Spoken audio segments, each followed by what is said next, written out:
West Virginia Public Broadcasting.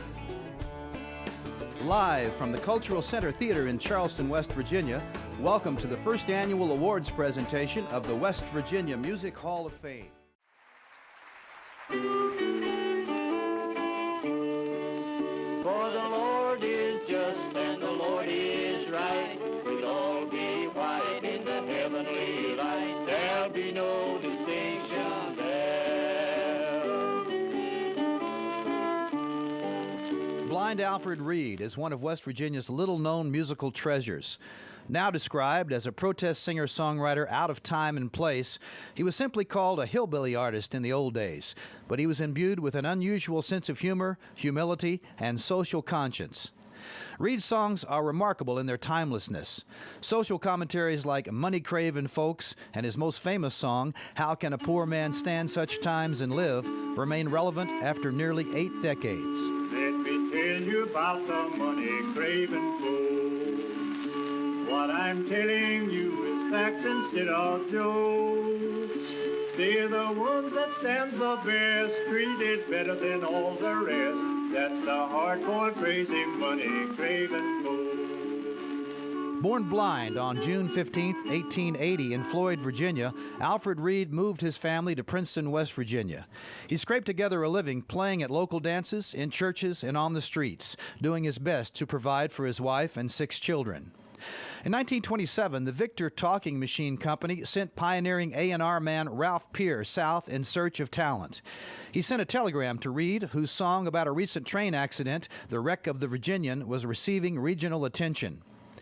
On July 28, 1927, Reed recorded 4 sides in a makeshift studio set up in a former furniture store in Bristol, Virginia, Tennessee.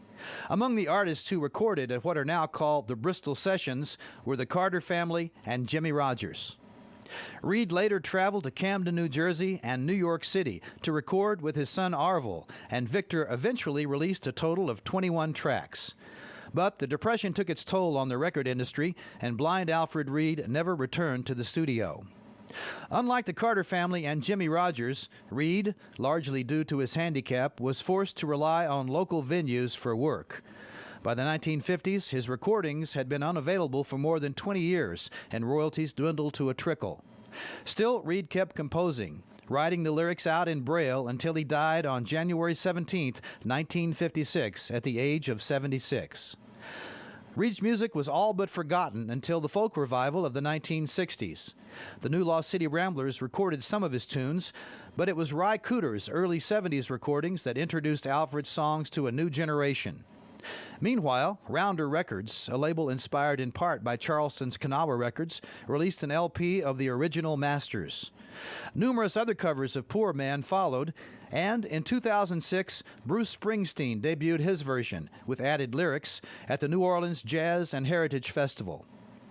For its first CD release, the West Virginia Music Hall of Fame enlisted a stellar cast of West Virginia artists to record new versions of blind Alfred Reed's songs.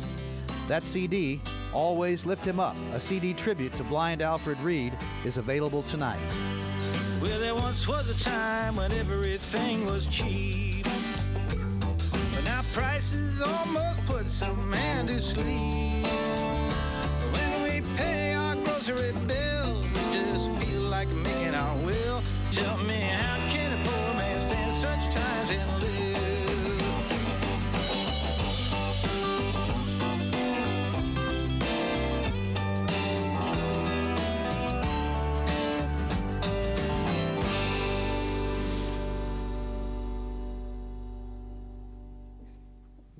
Please help me welcome to the stage award-winning traditional folk musician and American music preservationist and founding member of the New Lost City Ramblers. He's also a member of Pete Seeger's legendary family. Here is Mike Seeger.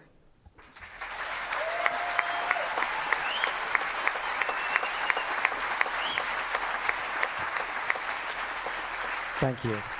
Thank you. About 50 years ago, I was at a friend's house in the suburbs of Washington, D.C., where I was reared. We were listening to 78 RPM records of old-time country music. I think that was the first time I ever heard of blind Alfred Reed, I was struck by his archaic style. He'd play the fiddle and sing at the same time, sometimes without even a guitar. But it was real smooth, and he was a real good musician and singer. His songs were real well crafted. I was really impressed with that, too, because they were down to earth and often on enduring subjects, such as, beware, oh, take care, and the song that you heard, how can a poor man stand such times and live, and then one that remains kind of controversial, and I can't wait to hear little Jimmy Dickens do it on the new CD. We can plainly understand, woman was made after man, and she's been after man ever since. So get the new CD and you can hear that. Alfred Reed's songs have proven durable and timeless. Most of his recordings are available still on CD, the original recordings. Many of us, certainly that includes me, still enjoy listening to him. I think that's pretty good testimony for any songwriter, singer, and musician. So this is a posthumous award, and it's a great pleasure of mine to have it presented to the great nephew of Alfred Reed, Jack Reed. So give him a hand, would you?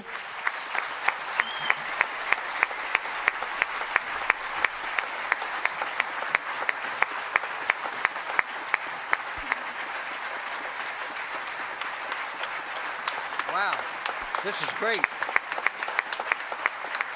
Thank you, Mike. Thank you very much. It is indeed a pleasure and an honor for me to be here tonight with so many of these accomplished musicians. And I take it a pleasure to accept this award. I would like to thank a couple people. Definitely, I would like to thank Michael and his staff, the camera crew, and all of them who have worked so hard to put this on tonight.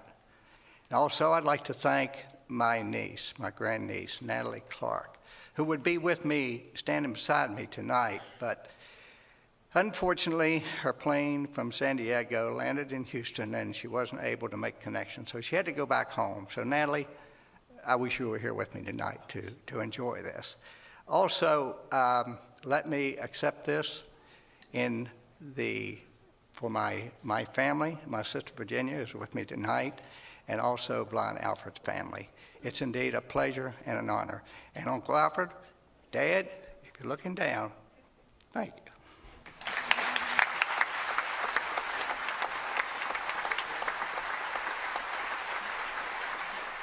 Thank you.